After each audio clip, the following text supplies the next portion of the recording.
All right, everyone, welcome back to the Discourse Debrief. I'm Logan. I'm Peyton. And I'm Abby. We have a special guest with us we'll get to in a second. This is season 4, semester 4. That's crazy. Dun, dun, dun. Yeah, we're back. If you saw the title of the video, we're starting off with a bang, so to speak. So, yeah, we'll get to that shortly. But, Andy, you're a guest today, so you want to introduce yourself real quick? Thanks for having me, everyone. Really excited to be here. As Logan said, my name's Andy Pongratz. I am a senior this semester at U of A. I'll be graduating in May, which is really exciting. I am pursuing a bachelor's degree in PPL, which is philosophy, politics, economics, and law. It's always a mouthful to say that out loud, so really a pleasure to be here with you all. Yeah, awesome. Thanks for being here. coming on the podcast. Yeah, and we're throwing you to the deep end. So, yeah, the topic for today is ICE and immigration, just, current events and whatnot.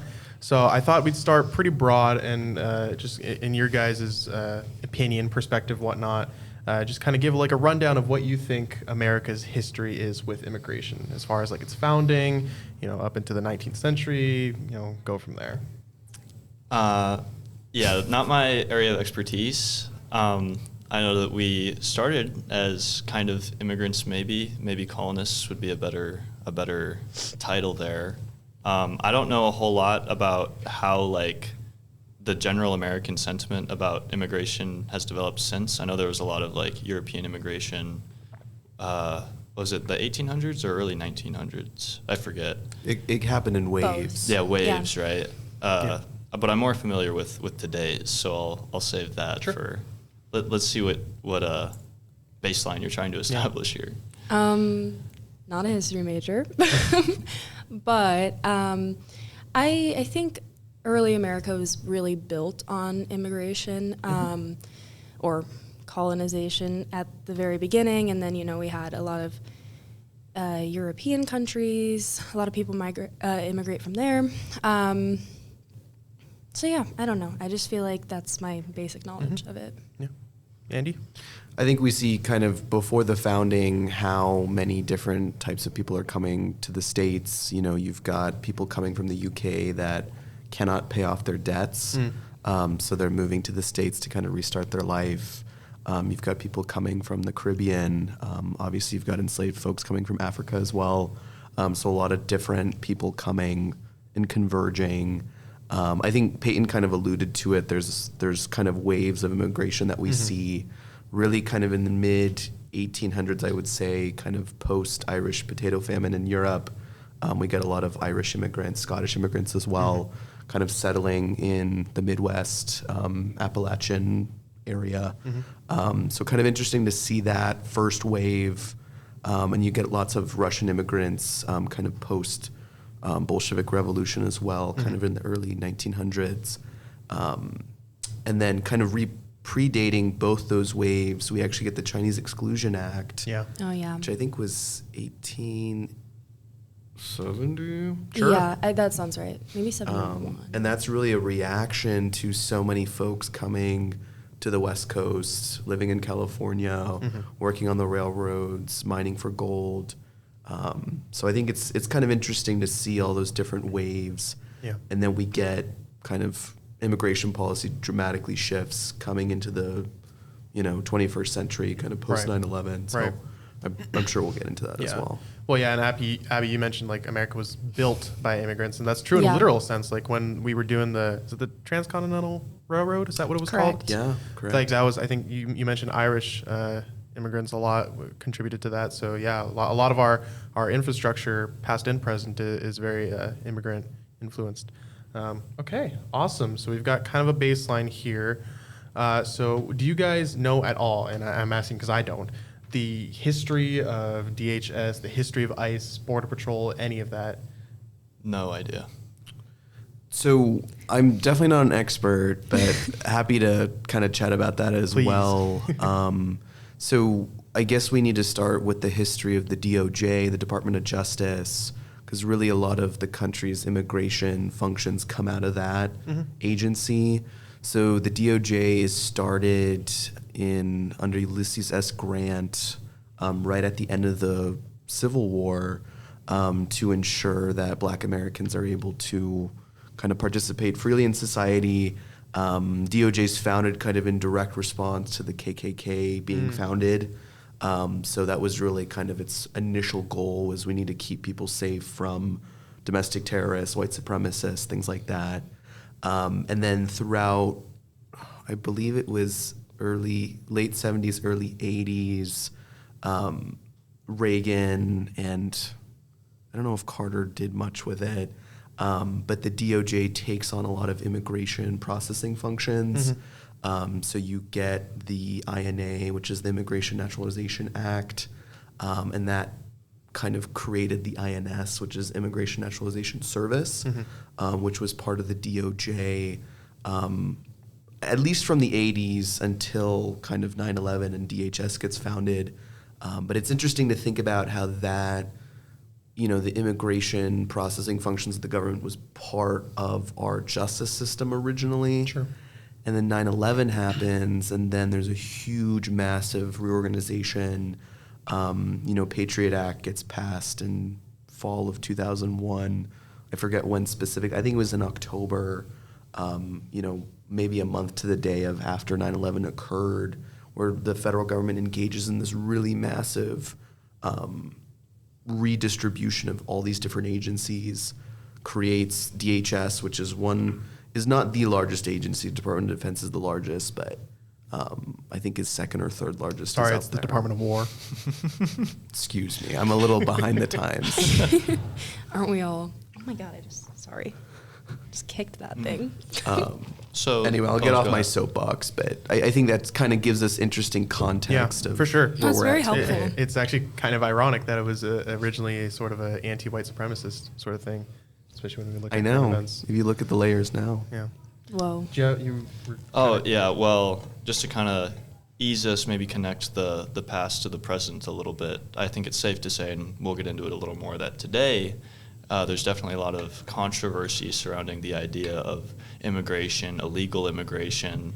And I imagine that a lot of it kind of started. Sorry, we've got a lot of people I know, on it's tour kinda looking scary. at us through the window right now. So if I get distracted, my bad.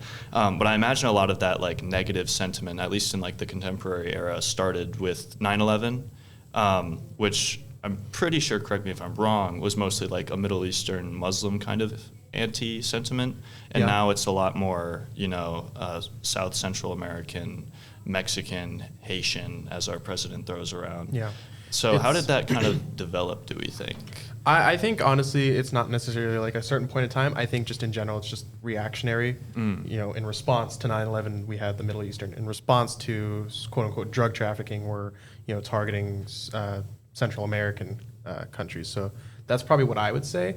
Maybe there's something in between the lines there, or it's just racist. Who knows? Yeah. So I think it's interesting, to your point, Peyton, regarding kind of where this originates from. And at least from my understanding, really around the Mexican-American War under the Treaty of Guadalupe Hidalgo, when the United States gets a large portion of Mexico, and then also the Gadsden Purchase, which we're sitting in right now here in southern Arizona. That sentiment, I think, really first starts around then. But it's interesting that federal government policy towards immigrants from Mexico specifically was not so adversarial as it is now. We had the Bracero program for many years, I think started in the 20s and ended under Reagan. And the idea behind the Bracero program was people would come from Mexico seasonally. They would work here in southern Arizona, southern California, and parts of New Mexico and Texas as well. And they would live here for a few months during the growing season, and they would actually go back to Mexico. And that was a really important thing because as the U.S. economy continued to industrialize, your average American wasn't going out and picking avocados, strawberries, lettuce, kind of think of any type of vegetable that we eat now. So there was really a big need for farmers to bring in this labor because your average American, the economy had advanced so quickly, so fast that there was a shortage. Yeah, for sure. Yeah, and I think kind of from a perspective where we're at now, I think some of it comes from, you look back at 2016, build the wall. That was so much of a meme at the time almost, but now it's sort of morphed into this movement of like to the point that like real people are like peddling the Great Replacement theory, and it's just kind of crazy. So yeah, but we'll get into that. Well, actually, do you guys all know what the Great Replacement theory is? Vaguely. Vaguely? I know enough to not like it. A little bit. Yeah. In my understanding, it's this idea that there's some kind of like this American culture, this white culture that is predominant, and basically if we let in, X amount of immigrants, they're just going to take it over. And my question to that has always been like, what even is American culture? Is it like going to a football game and having a hot dog? Is it like getting breakfast at McDonald's, driving an hour for work, and then getting back at 10 p.m.? Like, I guess that's a question for you guys. What even is American culture? That's a topic in and of itself. It definitely is. Well, like to my understanding, I feel like American culture is a mix of all these different cultures from different places coming into one. Like we call America the melting pot.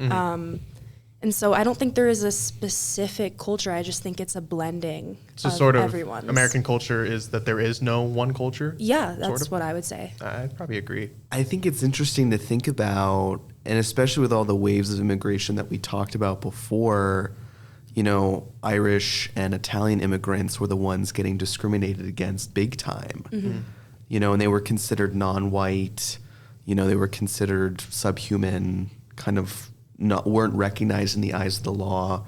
You would have like Irish out signs on restaurant doors and things like that. So it's interesting to think about how like Great Replacement theory talks about white culture being replaced over time. But really when Irish immigrants first came, they were seen as non-white, like get out of here. Right. So it's so mind-boggling to me how we've, the racism and the nativism kind of just never goes away, but it just kind of recycles itself over time. I feel like religion definitely played a big factor in that too, because the clashing of the different religions was like a really big thing to people during that time period. And I think it still is. Right. Yeah. Well, that can lead to an interesting question. Like, given like the people in power, we can talk about present, we can talk about past. What do you think their motivation is for having such an anti-immigration stance? Are these like issues they actually care about? Is it all about power? Like, what do you guys think? I think back to what Peyton had said before regarding how people are responding to fear.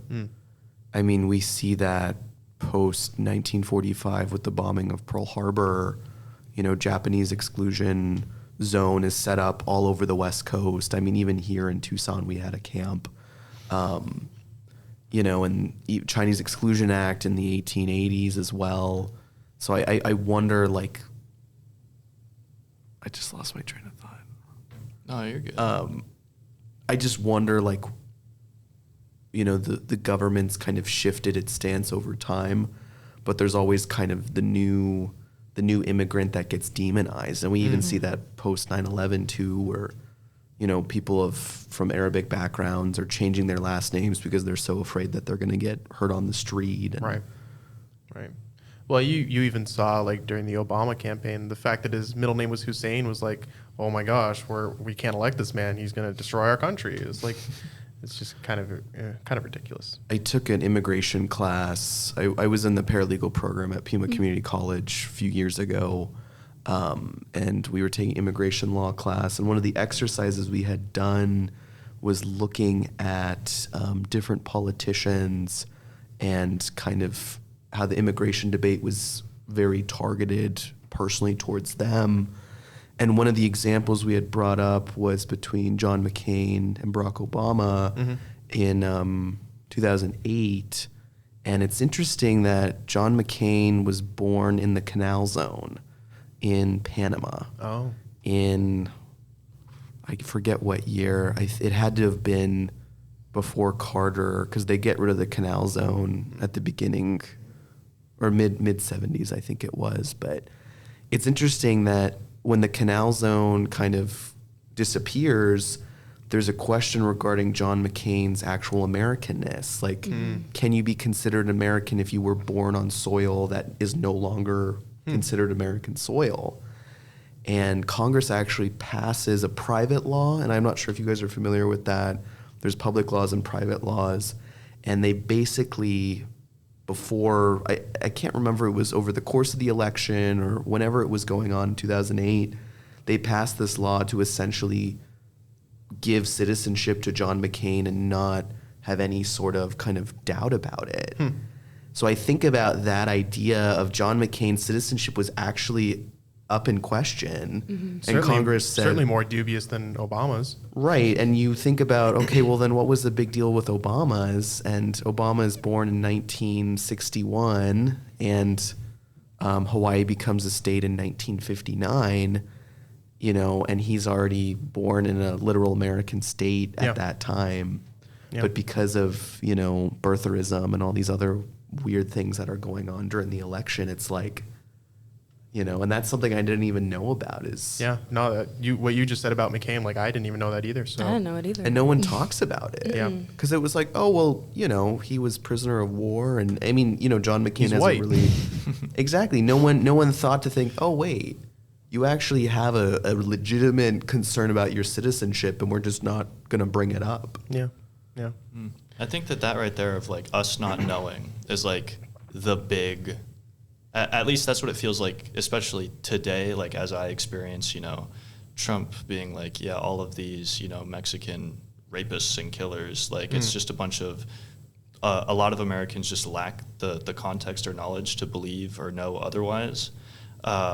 And so I guess I'm kind of curious, like, how do we think that this anti-immigration sentiment that we're living through right now has been super popularized? Is it probably sticking most with the people who are around in the 9/11 days, who are like already maybe predisposed to like have a disdain towards people who are maybe inadvertently hurting our people, or is Yeah. it a failure of the education system or something else? yeah. I mean, that's an interesting question because like you even have members of the Hispanic community that are in favor of like this anti-immigration movement, which I always thought was at least interesting.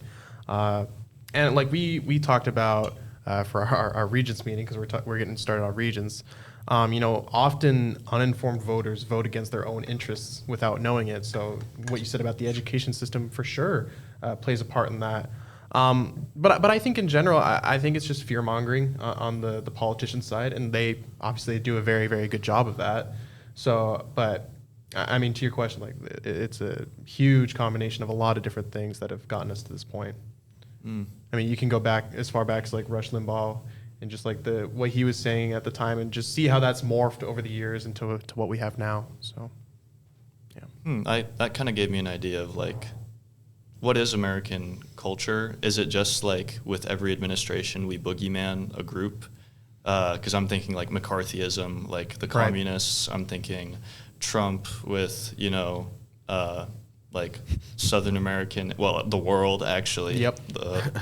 Did Obama have a version of this? Of like I mean, a group he that deported more people than Trump has, so you could make an argument there. I feel like being being human, you always have to have an enemy. Like you always have to have something you don't like. And so I think by the government like giving you an enemy, the people that don't really have one to begin with are like, oh yeah, that's Right. what I'm going to cling on to. So Yeah, I'd agree with that. It's interesting for me to think about as someone growing up in Tucson, you know, my whole life, having family in Massachusetts and Boston, you know, being fortunate to travel to Europe and South America and just a bunch of different places over the years. And to think about how growing up, I'm always hearing all these kind of myths about the border. You know, it's this place of openness and people are just walking across and, you know, or, I mean, you know, on the side of Dems as well, saying, well, it's a place of reunion. People are reaching their hands through the fence and, you know, reuniting with each other. And every time I go down there, and I'm taking an honor seminar this semester too, where we're going to go down there in March. Nice.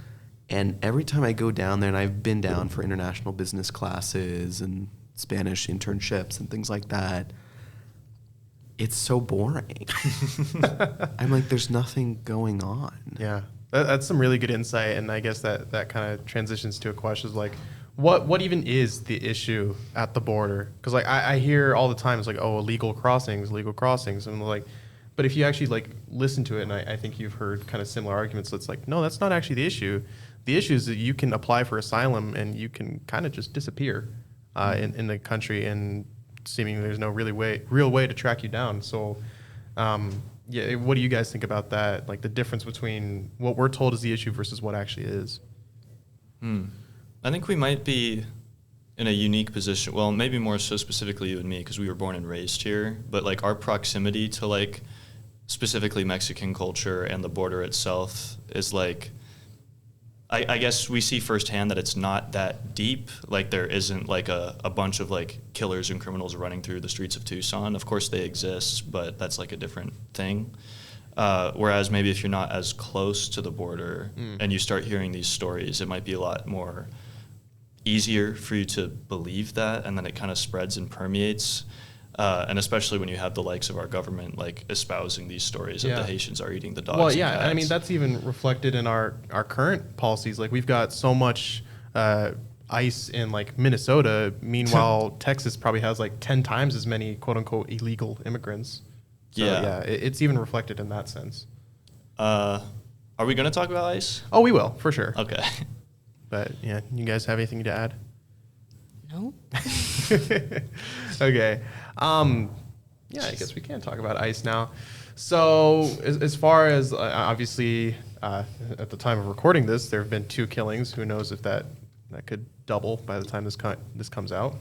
I guess probably want to avoid just reactions because obviously investigations are ongoing. I did just see that the DOJ is like opening up a federal investigation into the recent one, the Alex Preddy one. Still not much about the Renee Good one as far as I'm aware. So there are some efforts, quote unquote efforts, to figure out what was going on. But I asked this question of one of our friends, from a tactical standpoint, obviously, as far as the first shooting, he shouldn't have been in front of the car and whatnot. So the question I'll pose to you guys is, it seems obvious to me that ICE needs more training. So what can that look like? Is it just longer periods of training? Because I think I heard that the second incident, the officer involved was like a long time worker for ICE or law enforcement or something like that. So it's interesting because my dad's an officer. Or a sergeant in Tucson Police Department, and so I have a lot of proximity to like law enforcement and like the kinds of, I don't know what that looks like, what it looks like being in there, and it's weird to compare to ICE because on one hand it's probably a very similar issue of like there could always be more, education or like what's the thing when it's like crazy and you like keep yourself calm. De-escalation training, that kind of thing. And like just inevitably, no matter what you do, there's always going to be like bad people. But I don't think this is necessarily like bad people just doing like, oh, I get to murder somebody today. There was probably a lot of variables going into it. Sure. But I don't think that that's the big issue here because this happens in the police department all the time. And it's certainly an issue, but I think it's the fact that it's specifically through ICE that this is happening and with so little discretion. And like what even is ICE? Because I've seen it related to like the Gestapo. if you're German, it's Gestapo or something like that. Yeah. And it's like I don't know enough about like German World War II history to know how true that actually is, but that's the part that worries me is the fact that it's like a government entity just kind of being deployed in a state. What do y'all think about that? So I think I can speak a little bit to your question, Peyton. I've been working for the U.S. Attorney's Office here in Tucson for the last 4 years. I started when I was in high school. I applied as a senior in high school at age 17. Okay, go. Okay. Flex. I don't know if maybe I was so boring enough that I could pass a federal background check at 17. Like the background check came back so fast. They're like, you've done nothing illegal in your life. Like we have to give this to you. Not even a speeding ticket. So it's funny because, being like you have more of a familial relationship with law enforcement. I've been working in the space and kind of encountering different things. it's interesting for us to think about that the Department of Homeland Security is made up of 3 separate agencies. One of those being ICE, Immigration and Customs Enforcement, USCIS, which is United States Citizenship and Immigration Services. And then you also have Homeland Security Investigations, HSI. And I think a big part of the conversation that we leave out, especially now with the discourse kind of raging as fast as it's going, is I think there's a very specific distinguisher that we need to make between legitimate operations that occur after years of investigation. They occur after a judge has signed a warrant, versus what we're seeing a lot of in Minnesota, not in DC. I think we saw a little bit of it. I imagine we'll keep seeing it probably in Arizona in the next few months too, of illegitimate, hastily done enforcement actions that don't have any bearing on the justice system itself. And I think there's kind of 2 separate things here. And we can talk about the role of law enforcement in our lives. And, people like to make this Gestapo kind of reference. And I think it's actually historically inaccurate. ICE technically is kind of based off of like slave patrols of going after slaves that had kind of run away. And then Hitler bases his idea of the Gestapo off of that. But that's maybe more of a historical. Sure.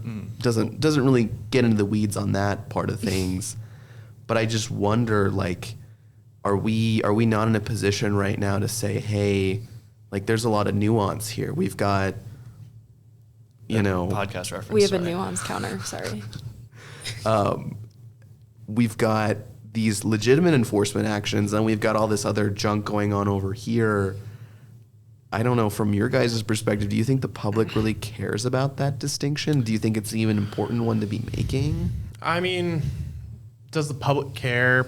Well, I guess it depends on who you're arguing for. I mean, on the left, you'd say, no, it's kind of all the same. Human rights are being abused. On the right, it's like, no, we're targeting these violent offenders.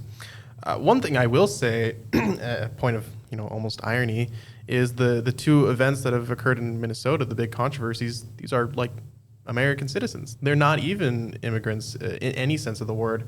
So yes, there is a distinction, and I think we can all agree that violent immigrants probably should not be in the country. So yeah, it's just strange that what's going on in Minnesota really doesn't have much to do with immigration other than like the protests. I forget. Is there a particular reason why Trump chose Minnesota? The fraud video that came out about the daycare centers. Oh, that's theorized to be a big reason. I don't know if that's like empirically true. So it's kind of a multitude of different things. What Logan's referencing is the Manhattan Institute is a pretty libertarian think tank based in DC. Manhattan Institute publishes, I think it was in the summer of last year. Anyway, they published this report talking about Medicare fraud in Minnesota. And that's pretty widespread just in terms of the Minnesota government not really paying attention enough to where all this money was going. That's kind of confirmed in that sense that we know that fraud exists. The DOJ has been investigating that. But then we get this YouTuber, which his name's escaping me. Nick Shirley. Kind of in response to that Manhattan Institute report, which is pretty dry to read. It's not that crazy. Kind of in response to Speaker Mike Johnson going out on the floor of the House saying, all this fraud's occurring, someone needs to look into it. And then Nick Shirley being like, oh, I'll do it. And essentially going into daycare centers, having papers in his hand, talking about evidence. I think it's really interesting to kind of think through, like, we had this kernel of truth that we know that this fraud has occurred with Medicare in the state of Minnesota, and we've got this very large Somali population that's kind of developed over time. I don't know all the historical reasons why my cousins live in Minneapolis. They have a lot of Somali friends, so that's kind of kind of just a fact of life for them that there's a large minority there. And the president and the Speaker of the House and all these other politicians saying, well, we need to connect these two issues together. Even though Somali residents running daycare centers or doing whatever other type of legitimate business, was there maybe some fraud involved with them? Some of them, sure. But, you know, there's kind of that big issue of fraud, and there's this anti-immigrant sentiment, and it's just very politically convenient, in my opinion. Definitely. You know, Governor Tim Walz loses the nomination, you know, with Vice President Harris to become the president in November of 2024, goes back to Minnesota, has a really fantastic track record in terms of Democratic governors just getting a lot done, especially in a divided state. He's up for re-election, and we need to go after all this fraud all of a sudden. I think it's very, you know, going after the fraud's important when it's done through legitimate means, but it's just very politically convenient, in my opinion, that all this had to happen, you know, at the end of the year. For sure. So do you think that social media played a big role in that? Because I know you mentioned this YouTuber, right, that filmed all those things. Do you think that like captured the attention Absolutely. of a certain group of people, and then it just made the issue? It went so viral on like all platforms. So Yeah. Well, the President of the United States and the Speaker of the House both reposted it and said, Okay. well, we need to look into this. I see. Oh, okay. All right. Yeah. So yeah, we're using YouTubers now as like, oh, let's start an investigation. Well, and like we can even go further back than all this Minnesota stuff. Like Kilmar Abrego Garcia, like was he ever given like due process? Well, I don't know where he's currently, where his case currently stands, but he was ordered to return to the United States and to do a retrial. And I think the judge ended up dismissing the charges. So, and I think that goes back to my point originally, is like, we've got legitimate enforcement actions that need to occur because cartel violence is real, human trafficking is real. Absolutely. But all of that gets drowned out when you have these knuckleheads over here trying to score political points. Definitely. And that actually drains resources from law enforcement legitimately trying to do their job. Yeah. And I don't know if you guys had watched this movie that came out a few years ago about this guy. I forget what it is.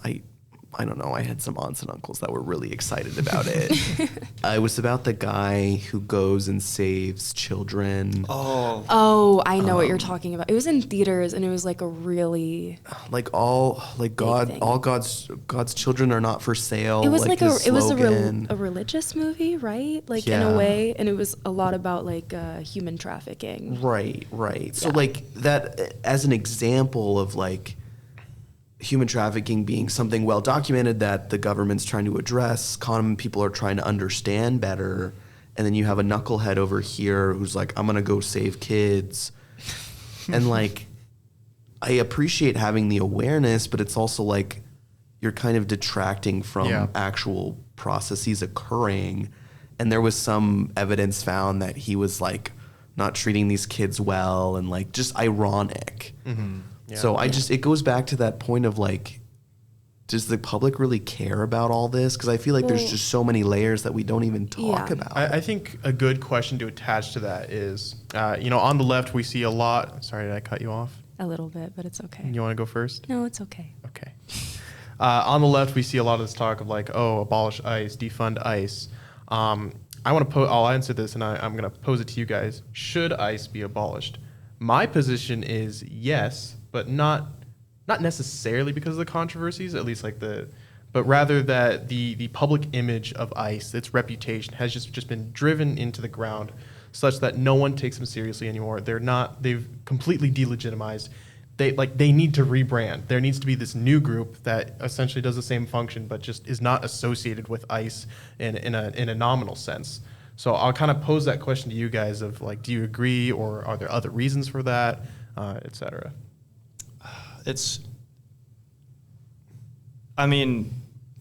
in that way, sure, I could go for like a rebranding, but I do think like the institution of ICE is still important. Right. I just don't think it needs to be as big or have as many resources funneled into it as it is. Like you had mentioned earlier, like the biggest like way that illegal immigration happens is they apply for asylum at the border, can come in, and then just kind of disappear while they wait for their court date.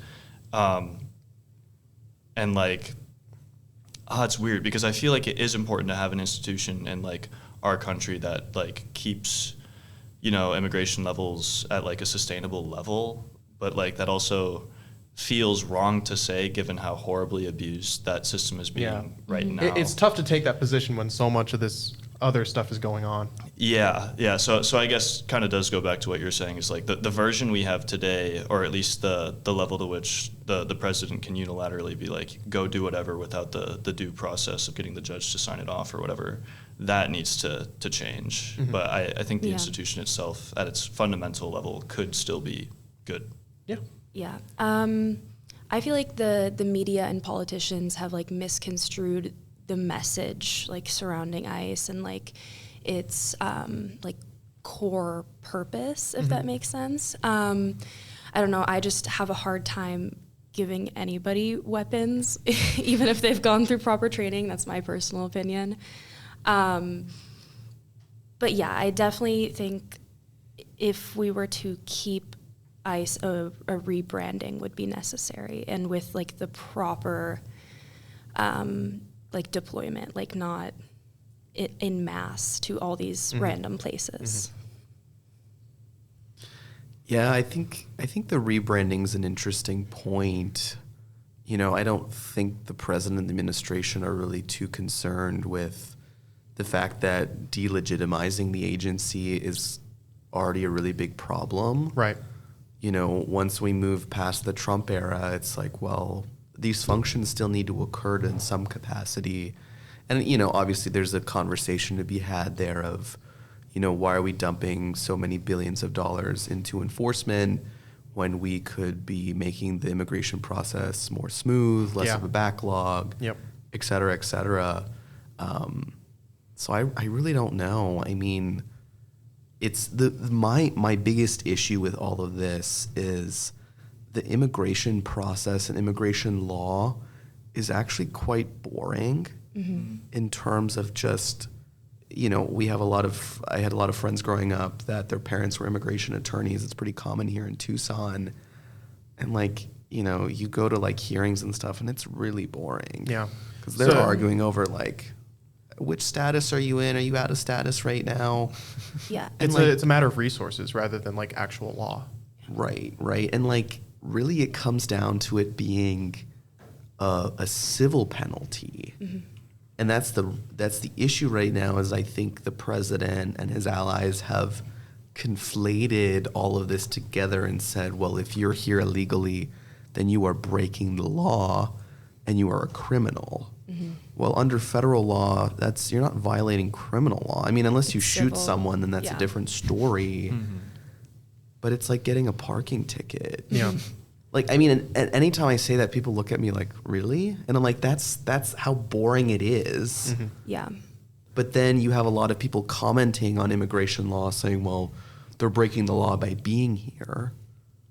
Well, yeah, but it's just a matter of you adjusting your visa status or getting a different type of visa or just going to court. Yeah, and Right. I think the rhetoric put out there has definitely contributed to that issue. And I think for me, from what I see, the biggest issue is like the racial profiling that's going on right now. And like, as a white person, I can't, it doesn't like affect me. So I can't really have like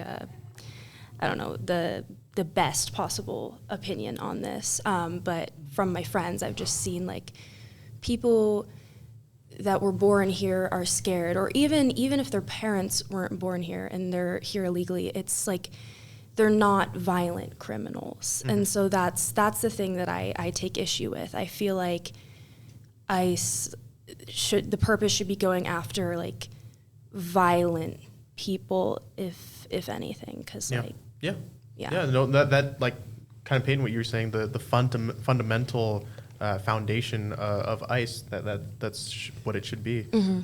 Yeah, for sure. Well, and going back to the whole issue of like resources, I mean, there was the border bill during Biden's administration that got shut down because supposedly Trump wanted to run on it as an issue, and you can make an argument that probably won him the election.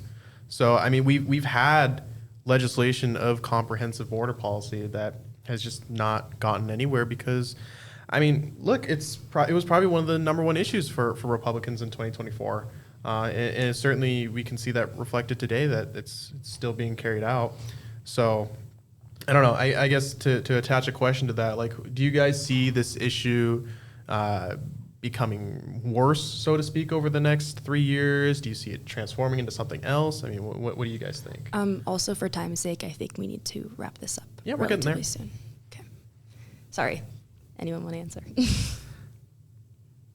I guess another big issue I have with all of this is Americans will say out of one side of their mouth, I want more border security, I want et cetera, et cetera. Good, fine, great. You also want to pay $4 for an avocado at Safeway. And that's really what it gets down to is you're not going to pay $10 for your avocado because if I'm going to be picking it or another college grad, your avocado is going to be worth $25. And then you're going to be pissed. Yeah. And then people don't realize, well, there's a reason you can have strawberries in the middle of winter because that's getting picked down in Mexico or it's getting picked here in Yuma or you're having lettuce in your salad. And it's like no one really fully understands the extent to which immigration contributes to the U.S. economy. Mm-hmm. And some people might be like, well, I'm okay paying $25 for my avocado. And I would say most Americans are not. Mm-hmm. Yeah, you can't have it both ways. And I think that without like a proper address to this issue, I think that ICE is going to get worse and potentially more violent in areas in the U.S. And it shouldn't be because it's a government organization essentially attacking American citizens right now. So. Yeah. Trump's approval rating is dropping. The stuff that I see go up on Fox, which is like which world leader is most likely to cause the most chaos? It's like Putin 8%, Xi's 7%, and then Trump is 41%, and Fox is throwing that shit up there. So in one kind of fucked way, it might not get worse. Well, it will get worse, but then eventually it might not be. Yeah. It's just a matter of how long it takes for I don't even know, the Republicans in Congress to stand up to him or for the people just to get pissed enough to go for an impeachment. Yeah. But unfortunately for the near future, I do think it'll only get worse because people are not going to learn about the nuance of why these systems are here fast enough. Yeah, I don't think any resistance will ever come from the Republican side unless they're in a state like Minnesota where all this stuff is happening. Because, like Andy, you said, it's a political thing. I mean, they're running on it as an issue. They're winning pretty consistently, and they're maintaining power. They're getting rich in office. So yeah, I think things will hopefully look different come November, and we'll see what the consequences of that might be. But we just need to survive the next few months. And I really don't know how this is going to bode well for the midterms. I mean, Republicans could spin this and say, we've done decisive action and we're putting bad people away and et cetera, and that's basically what won Trump 2024 was Americans being very concerned about an open border, which in my opinion was quite frankly never the case. But also, to Peyton's point too, that instability feeling, no one... Even I have some family that are very, very conservative. They're very upset, and they're like, this isn't what I voted for. This isn't what I wanted. Yeah. I mean, it's less of detaining violent people and more detaining 5-year-old children. So. And those images are really hard to stomach. They are. That 5-year-old kid with the blue hat, Pokemon hat, whatever it was. I mean, that stuff going on the cover of the New York Times, and it's like, well, and generally speaking in political science, we know that midterms, usually are not going to go to the majority party. Yeah. Just because public opinion's shifting against them and et cetera, et cetera. So I really wonder, like, could this be what Republicans are literally shooting themselves in the foot with? I mean, I've heard that so many times over the last years, like Venezuela. Well, no one really cares about that anymore. I mean, tariffs, no one really cares about that anymore. Like, I think you're giving a lot of maybe undue credit to the average voter. Like, in my mind, I can just see this happening in 2 months. No one's going to remember the name of Alex Peretti or Renee Good, because the voters, Peyton, what you said, they're not informed. They're not really well educated. And if it doesn't affect their day-to-day life, they're not going to really care about it. So what I see as maybe being a final straw is if he keeps going hardcore on the tariffs, and at some point Americans start to see it manifest in their bank account. But I don't think immigration will ever lose them an election. I think if it keeps affecting large majorities of people, it will. Yeah. So. Well, Okay. about time to wrap it up. Yeah. Yes. On I that guess, happy note. in summary, we need some kind of ICE to deport violent criminals, but as it stands right now, they're not really doing that, and something needs to change on every level. So, yeah, Andy, thanks for joining us. Thanks for giving that great history Yes, lesson. Thank you for Very much having me, you appreciated. guys. I really enjoyed this. Yeah, any lasting thoughts, points for the audience before we send it off? Nope. Thanks for coming and tuning in to another semester of us Yes. yapping. Always. Yeah. All right. Hopefully we'll have some fun topics. Andy gave me ideas last night for future Ooh, topics. fun. Yeah. But we'll talk about that Yeah. after we finish recording. Yeah. All right. Well, that's been us. We have an event coming up at some point in February about we're talking about the future of political discourse. We'll have more details probably on our Instagram as we get closer to that date, whatever that date is. Yeah. So that's it for now. I've been Logan. I've been Peyton. I've been Abby. And I've been Andy. All right. And thank you guys for watching. We'll see you next week. Bye, guys. Goodbye. Thank you.